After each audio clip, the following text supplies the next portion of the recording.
គោលការណ៍ជីវិត3ចំណុចរបស់លោក Jack Ma មិនមែនជាមនុស្សមានទ្រព្យពីកំណើតទេ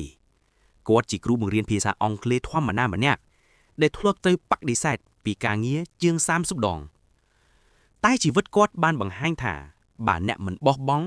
អ្វីៗក៏អាចคล้ายទៅជាការពិតបាននេះជាគោលការណ៍ជីវិត3ចំណុចដែលធ្វើឲ្យ Jack Ma คล้ายជាម្ចាស់ក្រុមហ៊ុន Alibaba និងជាបុគ្គលដ៏មានឥទ្ធិពលបំផុតម្នាក់នៅអាស៊ីគោលការណ៍ទី1ជឿលើខ្លួនឯងនិងកុំបោះបង់បរាជ័យមិនមែនជាការបញ្ចប់ទេ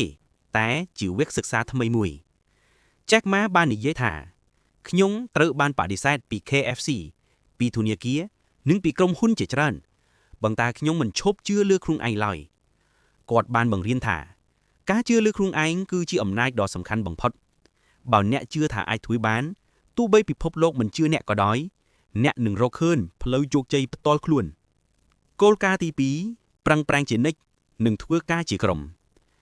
បើអ្នកចង់ទៅលឿនអ្នកអាចទៅម្នាក់ឯងប៉ុន្តែបើអ្នកចង់ទៅឆ្ងាយអ្នកត្រូវទៅជាក្រុម Jack Ma យល់ថាមនុស្សម្នាក់មិនអាចសម្រេចសុបិនធំដោយឯងទេក្រុមល្អគឺជាថាមពលនាំឲ្យជោគជ័យ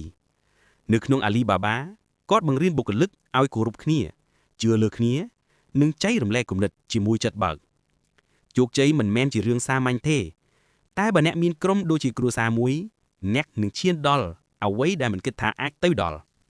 គោលការណ៍ទី3រស់ដោយគោលបំណងនិងផ្ដល់តម្លៃដល់អ្នកដទៃ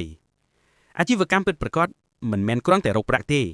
តែជួយមនុស្សដទៃឲ្យរស់បានប្រសើរឡើង Jack Ma គិតថាជោគជ័យពិតប្រាកដមិនមកពីប្រាក់ប៉ុណ្ណោះទេប៉ុន្តែមកពីអ្វីដែលអ្នកផ្ដល់ឲ្យសង្គមគាត់បានបង្កើត Alibaba ដើម្បីជួយឲ្យអ្នកជួញតទូចអាចមានទីផ្សារអនឡាញបានគាត់និយាយថាបើអ្នកគិតតែរកប្រាក់អ្នកនឹងបាត់អារម្មណ៍របស់ជីវិតប៉ុន្តែបើអ្នកគិតធ្វើអ្វីដើម្បីមនុស្សដទៃប្រាក់នឹងអាមអ្នកមកដោយស្វ័យប្រវត្តិដូច្នេះ Jack Ma មិនមែនជាមនុស្សពិសេសទេគាត់គ្រាន់តែជាមនុស្សម្នាក់ដែលមិនបោះបង់ជឿលើខ្លួនឯងប្រឹងប្រែងជានិច្ចនិងរស់ដោយគោលបំណងនោះហើយជាផ្លូវរបស់អ្នកទៅរកជោគជ័យដ៏ពិតប្រាកដ